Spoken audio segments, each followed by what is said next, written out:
just hit my toolbox against the tank. Not that hard, but the chain must have just been wrapped around it. It wasn't secured, and when it hit the floor and discharged, that much pressure.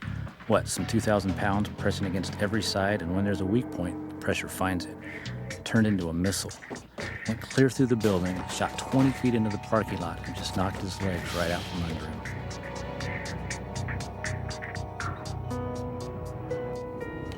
Got it.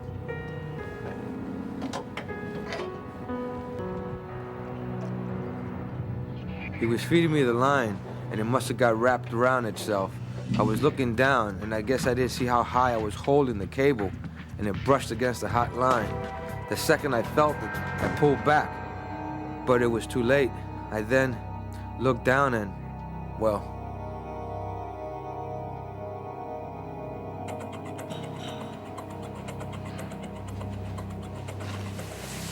I just got back from lunch, and turns out someone took the ladder and didn't put it back right. And I just had this picture in my head of how I left it, and well, I didn't check to see if it was still that way.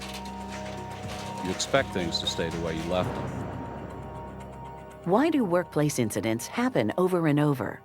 Just like these incidents, they happen because one or more of the 4 components of people-based safety are ignored: acting, coaching, thinking, and seeing. In this case, they didn't see the hazard until it was too late. The question is, why? In the next few minutes, we'll look through the basics of seeing and take a look at why we sometimes don't perceive or see a hazard. You'll learn a few simple steps to work safely by building your hazard recognition skills.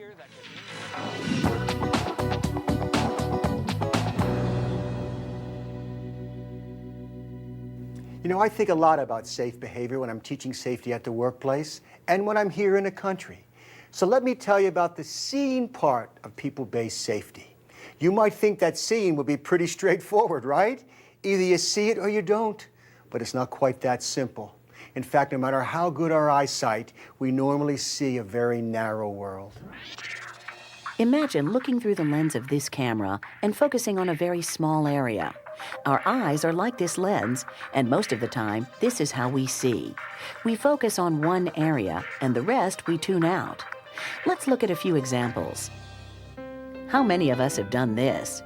It's right in front of us, but we don't see it. What about this? We get used to a place, and we just go on automatic pilot and stop seeing what's really there, really seeing it.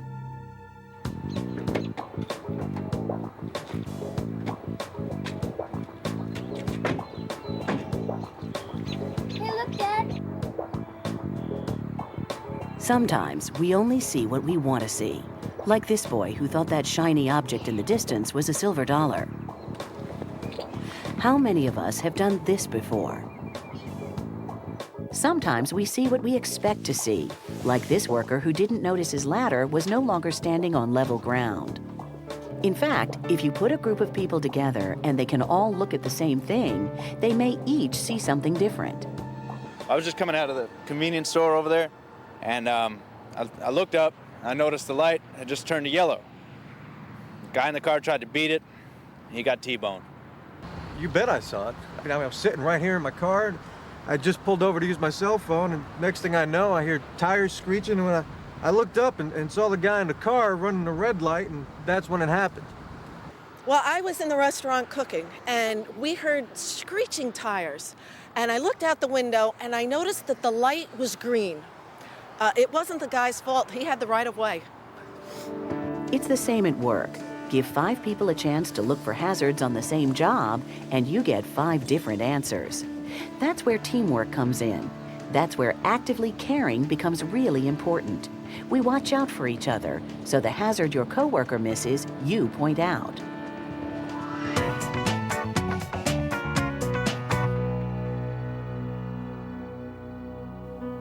In every moment we're awake, we're presented with more stimuli, more to see than we can possibly take in. That's why we have to tune some of it out.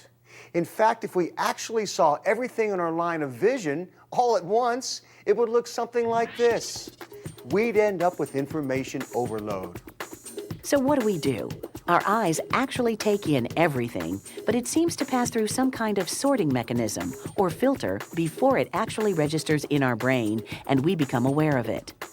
Much of it stays just below the level of normal awareness in our unconscious mind. This tuning out is natural. We all do it. It's how we focus. The question is, who decides what we really see? What registers in our brain? We do. We're just not aware of it.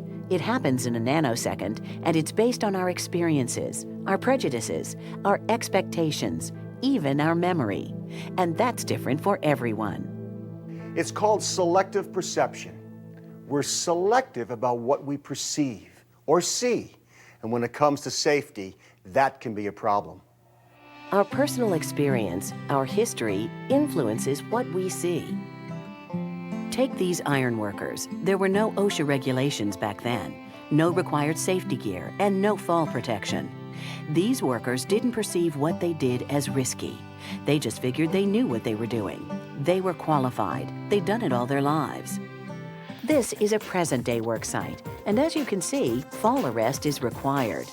In fact, it has saved lots of lives over the years, and we wouldn't go back even though it takes time to don full-body harness, hook up a lanyard, and be sure our anchorage is safe. This worker's personal experience has made him overcautious about risks.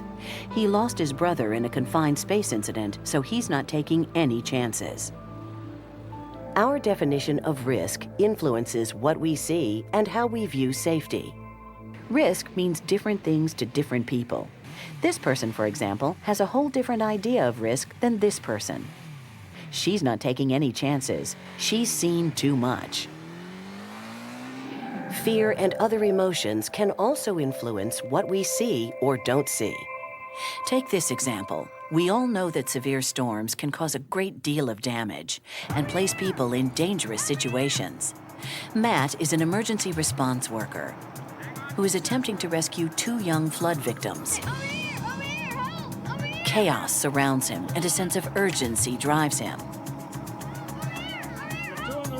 His emotional state causes him to become so focused on reaching the trapped children that he doesn't scan his environment for hazards.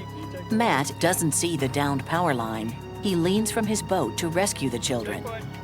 He brushes against it and is electrocuted. Our belief about being in control or out of control influences the way we see our world. Take flying. For many, flying seems very unsafe because, after all, you have no control over your fate in the air. Yet most people believe they can control a car since they've been doing it so long. In fact, drivers often lose control of their vehicles, far more often than pilots lose control of airplanes. And when they do it, this happens. We now know from experience it takes time to change that filter in our mind. We'd have to change our beliefs, our expectations, take a look at our prejudices, all the personality quirks that cause us to see what we see. You know, it's far easier to train ourselves to be more observant, to actually see differently on the job. Remember when you first learned to drive? You had so many things to remember and think about, and so little experience. You had to stay inside the yellow lines and keep your eye on the side view mirror and the rear view mirror and the speedometer, and make sure you kept a certain amount of distance between your vehicle and the one in front of you. Your driver's ed teacher didn't try to get inside your head and figure out why you didn't see the yield sign or that ball that rolled across the road. How did you do it then? You kept your mind focused on the task and you followed the rules.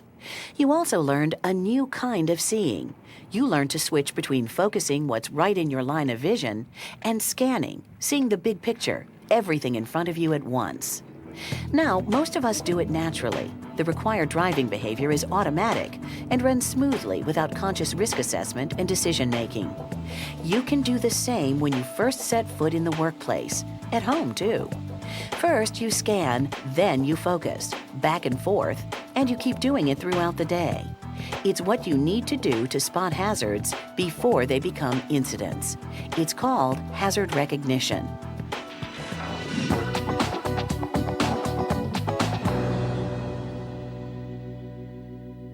In the ideal workplace, your employer knows precisely what hazards and potential hazards you could be exposed to, and has designed a perfect system of prevention and control. In real life, hazards can escape detection or slip out of the controls set up to protect workers. You want to find the potential risks before you start working. Remember, the devil is in the details. You can avoid a lot of problems later by doing a thorough job here. Ask yourself 3 key questions. What can possibly go wrong here? What's here that could injure or even kill me? And what's the worst thing that can happen? The cylinder was stored in an upright position, but notice the chain. It was just wrapped around the cylinder. The hooking device was not secured. He didn't notice. Why? When you work in an area long enough, you can start not seeing things you've gotten used to. It's called a hazard recognition trap. It's a blind spot we've all experienced. Familiarity is one of the biggest problems. You do the same job so many times you take it for granted. You tune out the risks. You become overly confident and pay less attention to what you're doing. It gets easier, the task becomes habitual, and that's when the potential for slipping up increases. You're not seeing what's right in front of your eyes. What happened in this incident? Jim should have switched back and forth between scanning the environment for hazards, then focusing back and forth. But he was homed in on the worker below, and he didn't stop to take a wide-angle view of his environment. Electricity follows the path of least resistance. Jim had his gloves on, so it went right down the cable, and the guy on the ground completed the circuit. It's so easy to go about our business with blinders on. We're busy, we're focusing on the task at hand, and we don't want to divert our attention to look at the big picture. But skilled workers know when to focus their attention and what to tune out, and when to take a wide-angle view of the environment. This is scanning. Let's take a look at what happened to this worker. Just before break, he set the ladder on level ground and made sure the area around it was clear. After break, he assumed the ladder was in the same place. Assumptions can get you into trouble, with one exception. Always expect the unexpected. Controls you put in place one day can change, so that's why we need to scan to see if they're still in place. Then focus in, check, and recheck. Remember, things can change overnight, or in the amount of time it takes to grab a sandwich and a cup of coffee. Okay, so once you've identified all the hazards, then prioritize them. Figure out which ones are most likely to cause an injury. It's done per task, not per job, and results in environmental controls.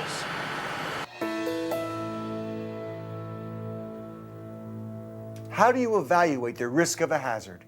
If you look at the 3 factors, exposure, severity, and probability, or ESP, you can determine just how risky a job is.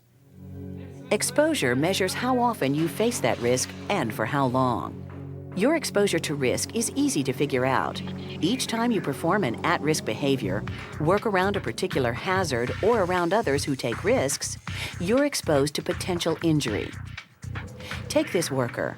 How often does he lift, push, and pull heavy equipment? The answer is every day. What's the duration or amount of time he lifts, pushes, and pulls that equipment? The answer is from 7 in the morning to 4 in the afternoon, with a few 5-minute breaks and 45 minutes for lunch. So the risk of exposure for this worker is high, since the more often he performs this type of work, the greater his risk of exposure. That's the first step in evaluating risk. You determine your risk of exposure. Severity estimates whether or not the risk could cause minor or major injury. Imagine all the risks you're exposed to every day on a severity scale like this. At one end are the less serious risks. They could cause harm, but it's minor. At this end of the scale are very serious risks, with the potential to cause a lost time injury or a fatality. Now, ask yourself, what is the worst possible consequence that could result from doing the task at hand? If a fatality is possible, then the rating should be most severe. If an injury, if it happened, would be minor, the rating would be less severe.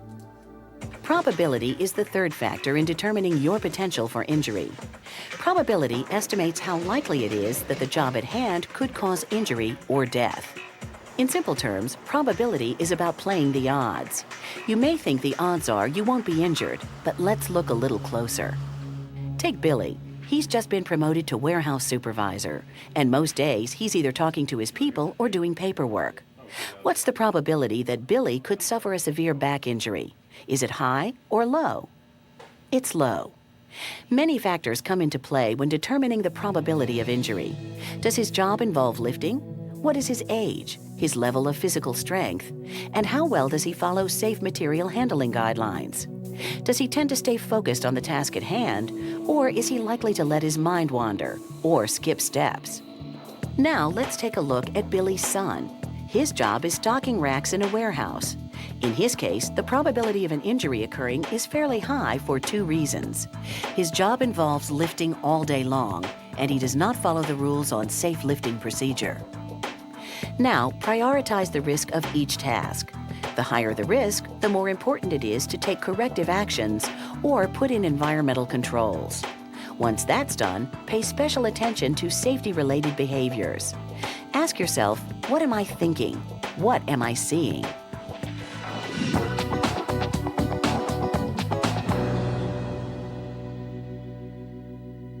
Okay, you've learned that perception, what you see and what you don't see, plays a critical role in whether or not you stay safe.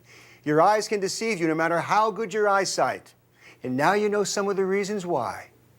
Personal experience influences what you see and don't see. Experience also affects your definition of risk, since one worker's risky behavior is not necessarily risky for another. Fear and emotions can influence what you see and don't see.